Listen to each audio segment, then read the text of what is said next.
Hello comrades, yes it's me, a Yorkshireman, now living in Wales. Power to the people, and I hope everybody's okay comrades. Yes, as I've said before many times, we need to get used to that phrase comrades, because literally that's where we're going to go. So today I came across this article and online it said, as you can see here, the future 3 Welsh towns up for debate. Dear me, now that's quite scary, isn't it? So if no debate happens, what happens to the Welsh towns? Does that mean they're disappearing?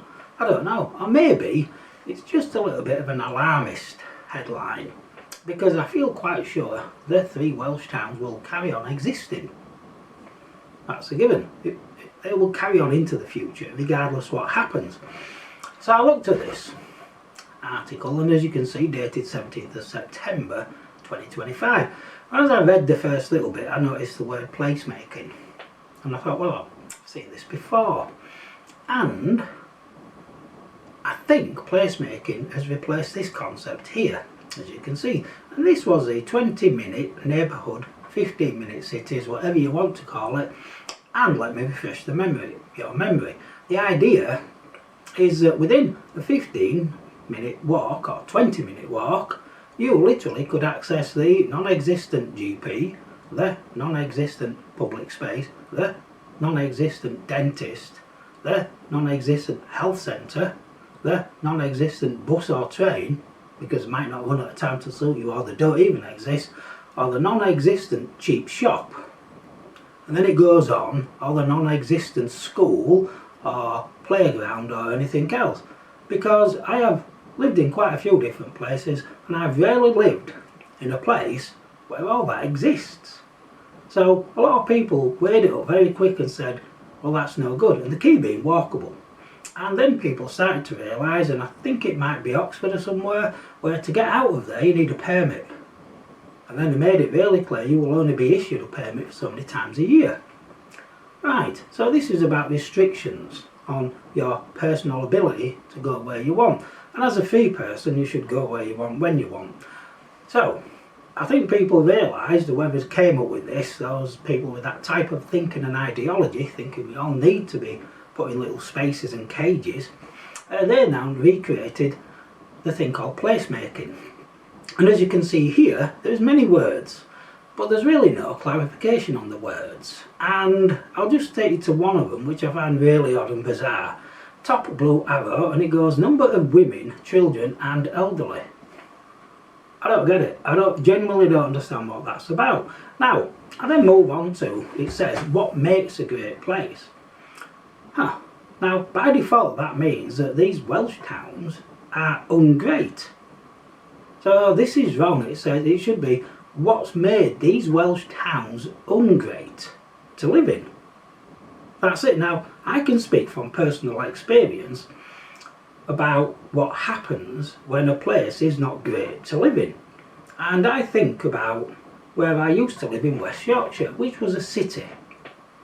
And the decline happened, which made it to be an ungreat place, between, I'm guessing, 2010 onwards. And it would appear that all the residents there got together and decided that they would literally want to take away, right, the vibrant indoor and outdoor market, because the residents must have thought this is no good. At the same time, they said we're also going to get rid of all the cheap car parking, which was owned by the council, and we're going to sell that off because we don't like that either. All the residents then decided to create little traffic-free zones, which meant you couldn't drive anywhere without going through 25,000 sets of traffic lights. Yeah, all the residents got up and did that. The residents also decided to import antisocial behaviour, and they said to the police, this is what the residents must have said, and I was a resident, so I must have said this, do not deal with this antisocial behaviour, do not deal with rising crime, you just do nothing. And we also said that to the council. We also said to the council, do you see that big Marks and Spencer's shop? Yeah, you put the rates up so they have to leave. Yeah, we did that to all of them. Oh, it worked, because from 2010 onwards that's what happened, and that's how you ended up with a great place. A great place which is not nice to live. So, yeah, but no, we did none of that. that was literally the elected and unelected bureaucrats who, for whatever reason, and despite many objections, decided that was the best way to deal with this city I used to live in.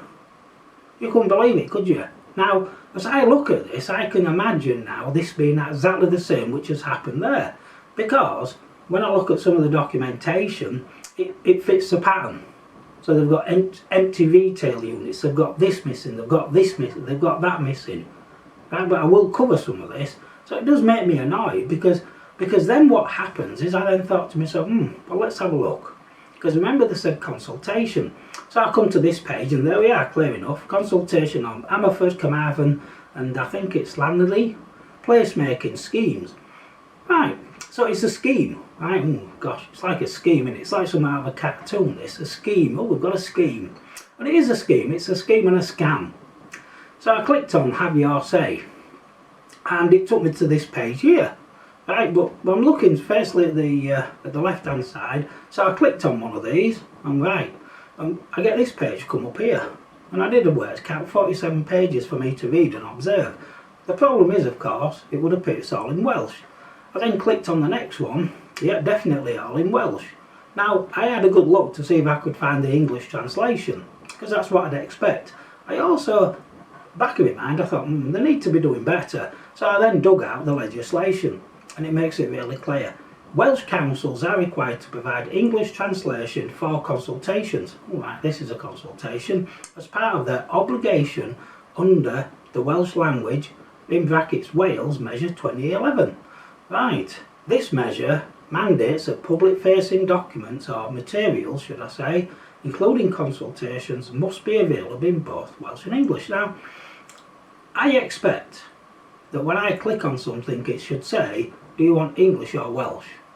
That's what should happen, and it's not hard to do. And I somewhat suspect it might be something like I have to click on 25 buttons, or I have to send an email and then wait for the response. I don't know, maybe I've got it wrong, but this is all I could find. So at that point I thought, oh, now the first thing I thought was COVID-19. I'll give you my take on this. I would say the decline in all English, Welsh, Scottish, Irish and Northern Irish places literally started from about 2010 onwards. COVID-19, from my point of view, basically just combined it all together, and it's now, everybody's giving that a reason to say, oh well, that's why the place is now ungreat to live in. That's why the place is this, that's why the place is that, because of COVID-19. Well, let's understand who made the decisions around COVID-19. I didn't, my mates didn't. Well, it was a set of elected, unelected bureaucrats and politicians up and down the world who said this is what you're going to do. So it's nothing to do with me. All I'm going to say is this is a distraction to say everything's failed because of COVID-19. I'm going to tell you, no. It was in decline well before that, and this is just a blame game to say don't look at us. No, don't look at us, we didn't do anything. Well, you did. It's your fault, and I can speak from personal experience. So the next thing I then wanted to bring to your attention is how it all sort of pans out when I looked at this placemaking survey. Now, I think what I find interesting is it's all in English, which is odd. And again, with any survey and any consultation which is to do with the Welsh people, there's always something like odd about them. And when you look at this sort of survey or questionnaire, whatever you want to do, an opinion poll, this actually asks the wrong questions. Because if I take you to this page here, there's two top blue arrows. First one is public spaces in the town centre are pleasant to be in, and then public centres in the town centre are clean and well maintained. Now remember, if you put I strongly disagree, they're going to say that, oh, you need placemaking. That's how this works. If you say I agree, they're still going to ignore it and say, well, you're going to get placemaking because it'll make it even better. Now, the bit missing is it doesn't say, if you put I strongly disagree, it doesn't say why. Because the answer is going to be for them to, because their council had failed to keep it clean and well maintained and in good order, which is their single job. That's their single role in life, and they've failed to do that. I then go down to the bottom two. The city's town centre feels safe in the daytime, and it's the same question after dark. Right, the answer is always going to be, when you ask the safety question, most people are going to urge on, no, I don't feel safe, for many reasons. But again, it doesn't ask the question why. The answer is quite simple, because all the authorities are not doing their job. They are not dealing with antisocial behaviour, they're not dealing with crime, they're not dealing with attacks, they're not dealing with burglary, they're not dealing with robbery. That's it. It's not me, because at this point, again, if you put strongly disagree, oh, you need placemaking. That's how it works.